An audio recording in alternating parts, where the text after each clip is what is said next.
aí, gente, olha só. Esse vídeo é da nossa última aula. E aí é importante deixar claro o seguinte: nossa última aula é a última aula que de fato eu postei nas páginas, tanto do Facebook quanto do Google Sala de Aula. Por quê?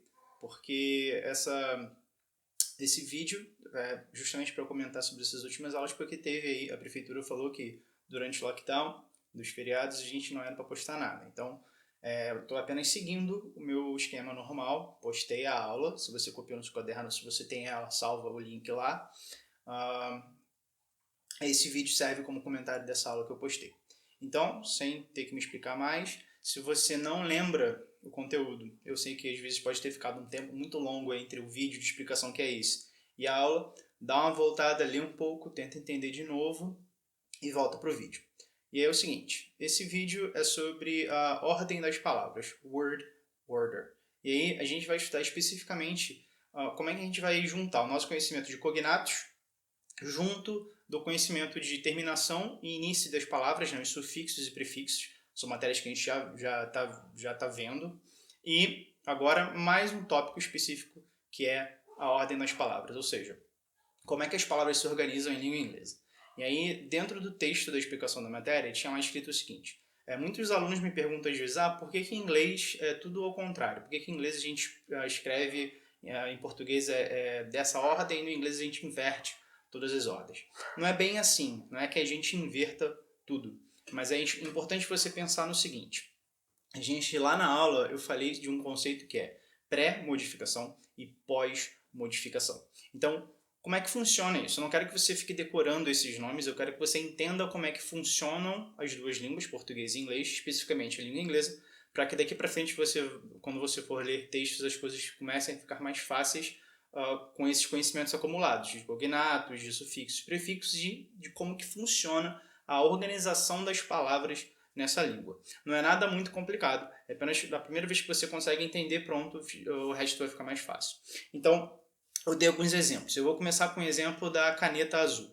Então, se eu tenho uma caneta e a cor dela é azul, a palavra azul, em português, ela está modificando a palavra caneta, ou seja, ela está adicionando à palavra caneta uma significação a mais. Não é apenas uma caneta, agora é uma caneta que também é azul, certo? E aí você percebe que a palavra em português você tem caneta, ordem, né? Caneta azul. A palavra modificadora, né? A palavra que atribui característica a outra, ela vem depois, né? Então você tem caneta e logo em seguida tem azul, que está modificando essa palavra, caneta. Então isso é uma ordem comum do português, em que as modificações vêm depois, por isso pós-modificação, tá bom? Em inglês é o contrário, é uma pré-modificação. Você tem, antes da palavra, você tem várias outras que vão modificar ela. Então, se fosse caneta azul em inglês, ficaria o quê? Blue pen, já que blue é a cor azul, e aí eu estou modificando, atribuindo essa característica à caneta. Se eu tivesse, eu dei outros exemplos. Outro exemplo era a caneta grande. Em português você tem caneta grande. Então, grande, que modifica a palavra, está vindo depois. Em inglês você vai ter big pen. E outro exemplo era a caneta suja. Então, você tem dirty pen, né? Dirty sendo suja e pen sendo caneta. Em português, caneta suja. A palavra vem depois. Então, é só você entender isso. Você tem que saber qual palavra recebe as características. As palavras que vão atribuir características a essa palavra em inglês, elas vêm todas antes. Então eu dei alguns outros exemplos para mostrar que isso facilita com que em inglês a gente acumule várias palavras, né, em sequência, sem precisar colocar vírgula, sem precisar colocar um E na sequência, como em português, né? Para eu modificar uma palavra só. Então, alguns exemplos foram... deixa eu até pegar aqui, estou com o notebook perto, então tá assim. Se eu tivesse em português o exemplo caneta, azul e cara. Olha só, eu tenho um objeto, caneta, e eu estou dando duas características para ela, azul e cara. Se eu quisesse falar isso em inglês, eu não precisaria colocar esse E. Eu só preciso fazer o quê? Colocar as palavras uma depois da outra antes da palavra que eu quero modificar. Então ficaria pen, que é a palavra que eu quero. Antes da palavra pen, eu coloco expensive blue pen, ou seja, caneta azul e cara. Então, expensive, que é caro, e blue, que é azul, estão modificando a palavra caneta. Se eu quisesse expandir mais ainda, né, eu coloquei a expressão beautiful, que é bonita. Então, além de ser cara e além de ser azul, ela é bonita. Como é que fica isso em português? Eu poderia falar bonita e cara caneta azul, ou caneta azul, bonita e cara. Em português a gente tem uma liberdade maior de ficar botando antes ou depois. Em inglês, o que vai acontecer? Eu pego a palavra caneta, que é pen, e antes dela eu coloco todas as características que eu quero falar sobre caneta. E a caneta vai ficar o quê? Beautiful, expensive, blue pen. Ou seja, beautiful, bonita, expensive, cara, blue, azul. E por último, a palavra que de fato vai ter um significado maior é caneta.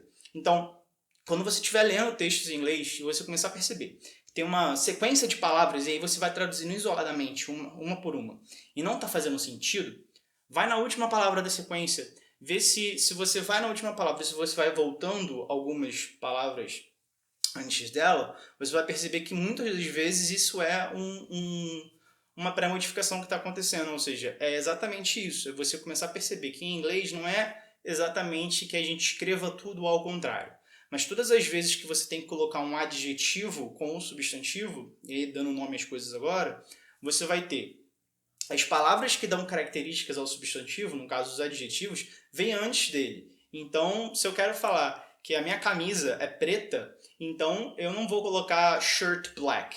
Isso estaria errado. Isso é um pensamento da língua portuguesa, camisa preta. Isso tem que ser o quê? Black shirt. Então, começa a perceber isso. Tá? Eu vou já postar uns exercícios a respeito disso, daí de começar a perceber a ordem das coisas, mas fica com isso na cabeça. Você vai na última palavra da sequência, que é o último substantivo da sequência, e começa a perceber que antes dessa palavra você tem outras palavras modificando ela. Tá? Então, isso é muito comum você visualizar em nomes de programas de televisão, em nomes de programas de aparelho, qualquer coisa. E aí, mais para frente eu vou explicar um pouco mais a respeito disso, mas fica com isso na cabeça, tá? Que você tem o substantivo e antes do substantivo você tem vários adjetivos dando características a ele. Dei esse exemplo da caneta para ficar bem claro. Vou passar uns exercícios na próxima semana para que você comece a perceber isso na prática. E aí, com qualquer dificuldade que vocês possam ter, entre em contato que a gente tenta ir de alguma forma resolvendo isso. E vou botar mais alguns vídeos para a gente chegar até onde eu quero exatamente nessa compreensão de leitura em língua inglesa. É isso, eu espero que eu tenha ajudado de alguma forma a aula passada. Se não, comenta, pergunta. Eu estou aqui para responder perguntas que sejam a respeito da aula e perguntas que tenham, de fato, alguma dúvida a respeito daquilo que eu estou explicando, tá bom? Então, não hesite, não fica achando que a sua pergunta é idiota, apenas tenha certeza que você está perguntando alguma coisa daquilo que tem relação com a aula que eu estou fazendo aqui. É isso, até uma próxima e tchau!